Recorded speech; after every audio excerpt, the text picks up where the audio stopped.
barang kebutuhan pokok itu tiba-tiba melonjak naik banget tanpa alasan yang jelas malahan. Atau ketika ada satu platform besar yang memonopoli pasar dan mempermainkan harga pasar seenaknya. Masalah penimbunan barang, monopoli, dan manipulasi harga ini seringkali membuat masyarakat kecil kayak kita menjerit.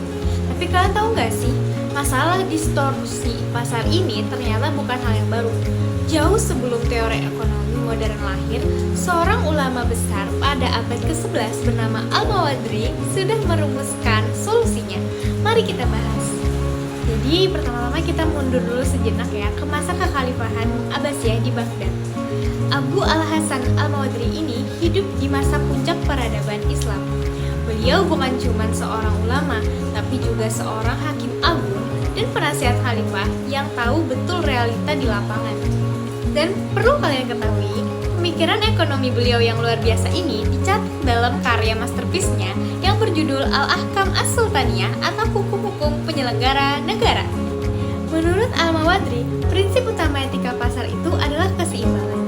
Di satu sisi, Islam sangat menghargai kebebasan pasar alam, di mana harga itu terbentuk dari interaksi sukarela antara penjual dan pembeli.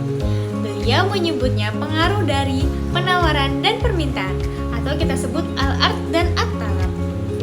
Namun tetap aja kebebasan ini tidak mutlak jika para pedagang itu mulai berbuat curang, menimbun barang, atau melakukan monopoli yang dapat merusak harga adil atau saman al-mithil.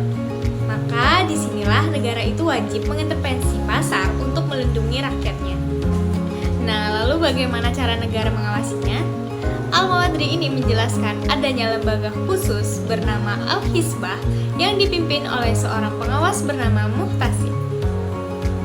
Perlu kalian ketahui, tugas Muhtasib ini sangat konkret, mulai dari berkeliling pasar untuk memeriksa akurasi timbangan, memastikan tidak ada barang cacat yang dijual tersembunyi, hingga menindak tegas praktik ihtikar atau penimbunan barang pokok.